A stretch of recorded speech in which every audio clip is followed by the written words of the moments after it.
Hello, I am Limmy. It is my half term in school, but unfortunately due to COVID-19 we can't do much activities like meet up with friends and relatives. So I thought I should do a project to keep myself busy and entertain and educate kids my age or older. After thinking for a while, I thought talking about the natural environment would be a good topic. In fact, environmental problems are increasing day by day as we hear lots about climate change, air pollution, plastic pollution, forest degradations, wildfires, flooding and habitat loss. It is not a nice thing to hear. We live on one planet and all these problems are happening within our planet. It feels very unsafe and scary hearing all these issues almost every day. I'm not sure if my generation or my next generation will have the privilege of enjoying the beauty and diversity of the natural world if all these problems aren't stopped. It is worrying. It is a serious time to act and to do something about it before it is too late. You know, no action is too simple, too small or too big. Every action counts. It is the time to think globally and act locally, doing what we can for our planet. And on that note, I would like to show you something simple that everyone can do. So, shall we go? Here I'm holding a winter cabbage which I'm about to plant. You know, the world has 7.8 billion people as of 2020 according to world population data.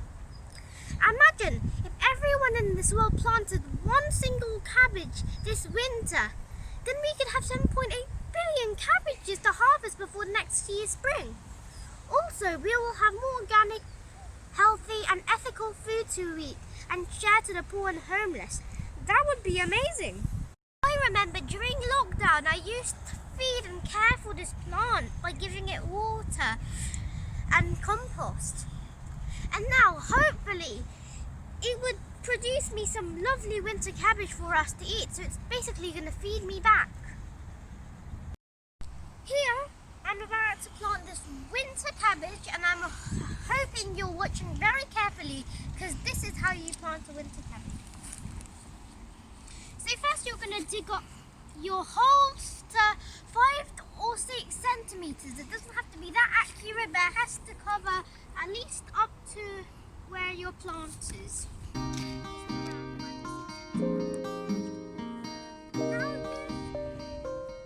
you've dug a hole, you're going to wetten the area.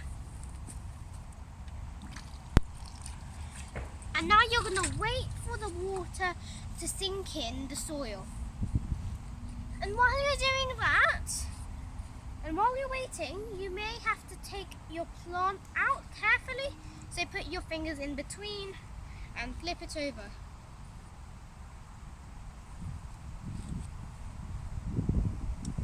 Okay. Now you're going to put your plant in carefully and cover it up with soil.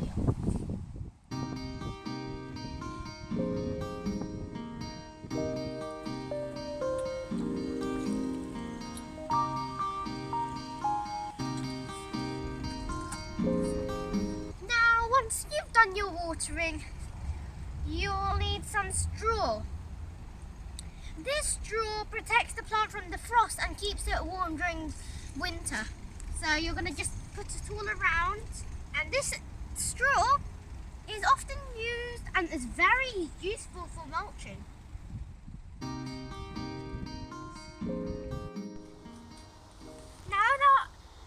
Covered it and you've planted your plant and gave it extra protection with this net. You may need to get a better covering in winter for your plant to keep it away from the frost and cold. And this net also keeps your plant away from animals and birds getting and eating your plant. You've seen how to plant this winter cabbage. Let's go do something else. This is our local pond here, and I think it needs help cleaning. So come on.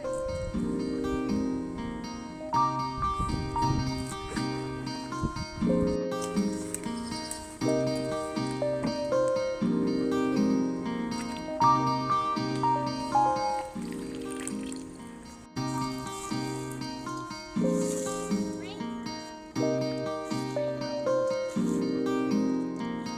can deoxygenate the water and suck up all the oxygen. Won't look that beautiful if you can imagine this whole pond covered in algae and you can't even see a bit of water. We also often need to clean this pond from the algae so that it's healthy for wildlife and to keep wildlife thriving in this pond. Now that we've cleaned the pond, let's see what we could do on the streets and in our local parks. Let's see if we can clean our local parks and streets.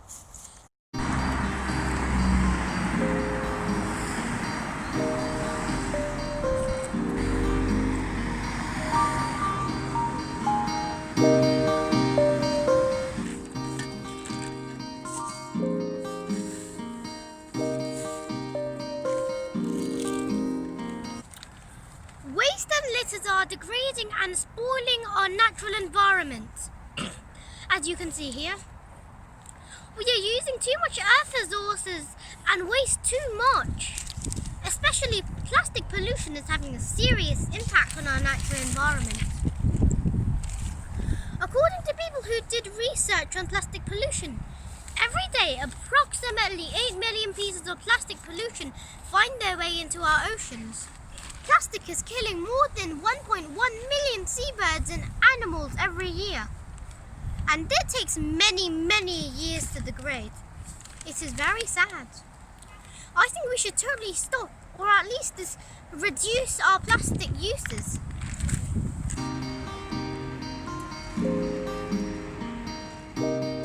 Now that we've thrown 2 bags of litter from the street, maybe we should go to the park and do something else. Here I'm in one of our local parks trying to figure out what species of trees this could be because there's many of them. And by the looks of it, it's a beech tree. Beech trees are the most popular tree species in the UK. They're oval shaped, they have a pointed tip, they're smooth, and they have no saw edgings. And this is a beech tree. Well, behind me is a chestnut tree, and here is a chestnut leaf. They have 5 to 7 lobes, but mine here has 6 lobes. You may find them with a small nut this size next to them. They're spiky and fleshy and in a small capsule, and squirrels and other animals love them. This leaf, as you can see, these leaves here, they're unique from the previous leaves I've shown you. And this is a chestnut tree. Well, as you can see here, I'm standing next to this plant. On your street, you may find these trees next to the road on your pavement. But this one looks like it's a field maple tree. Field maple is one of the smallest species of maple, and they usually have 5 lobes. If you've ever seen a maple leaf before, you may think that it should be pointed, but field maples are round. This beautiful tree called an oak tree. Here's one of the leaves. This is not pointy, it's round, so it means it's a white oak. They produce little nuts called acorns, which is good food for foxes, rabbits, squirrels, and more. As I told you, this is another species of the maple family. Over there, that is red maple. As I told you in the clip before, there are over 100 species of maple, and here's just one of them. I would like to tell you something that you might have spotted inside this clip. All of these I've shown you previously are autumn leaves. That's why they're brightly coloured in brown, red, yellow or orange. As you can see here, I'm standing in front of this common chestnut tree. Since this tree is quite big, would you like to know the age of it? There are 2 methods of finding out the age. The first one is to chop it down and to count the rings. But we're not going to do that today. Today we're going to do a much easier way. First Next, you'll need some printed out sheets to help you. And to go with that, you may need a pen. You'll also need a sheet of growth factors, the chart, so you know the growth factors of different trees, measuring tape, a calculator to calculate. Right now, as you can see here, I'm measuring the tree with my little sister Zoe.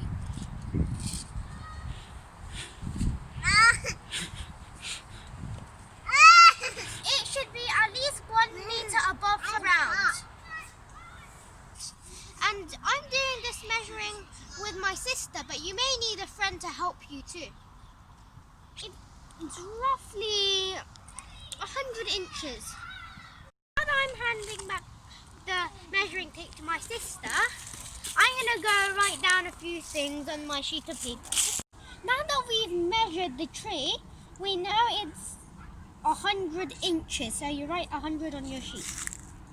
Well, you want to know the diameter now, so you divide your circumference, which is 100, with pi, which is 3.14.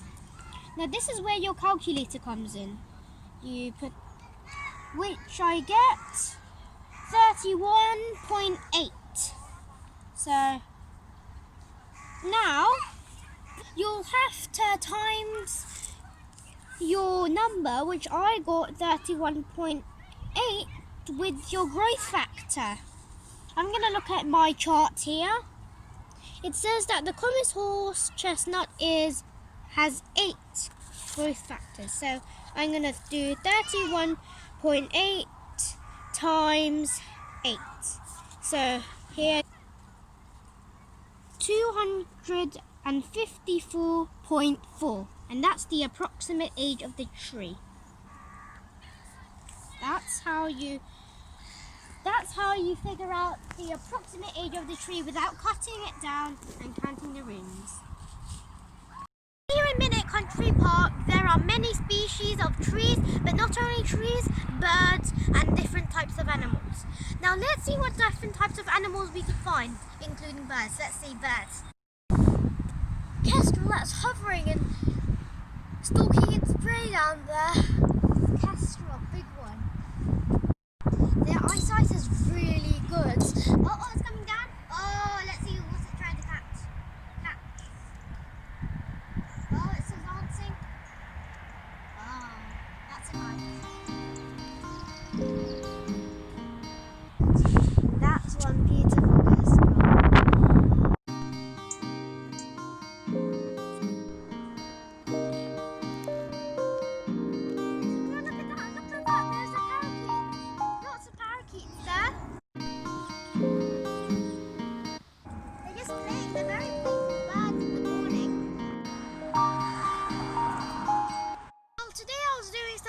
Watching, since I have a great weather to do this. I saw many birds like parakeets, kestrels, great tits, magpies, pigeons and more.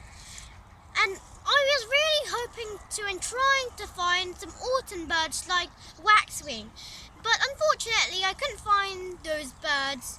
But I think I need more time, more luck, and maybe I should try harder to find those birds if I want to spot them.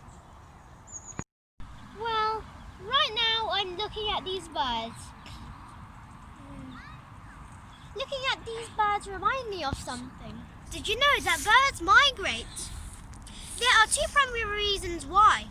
The first one is that they're seeking for food during cold winter.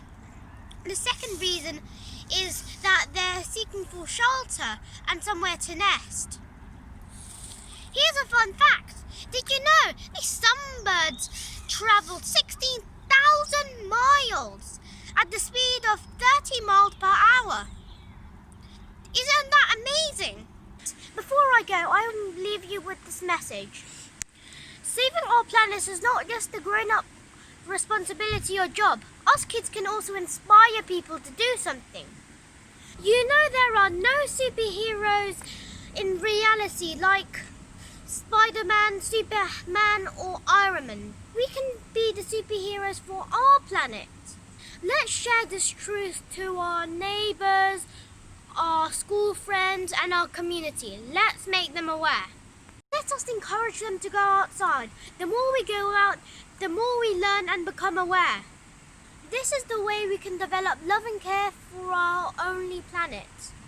It is vital for us as we are the part of the natural world, not separated from it. Last but not least, saving our natural environment is saving our future.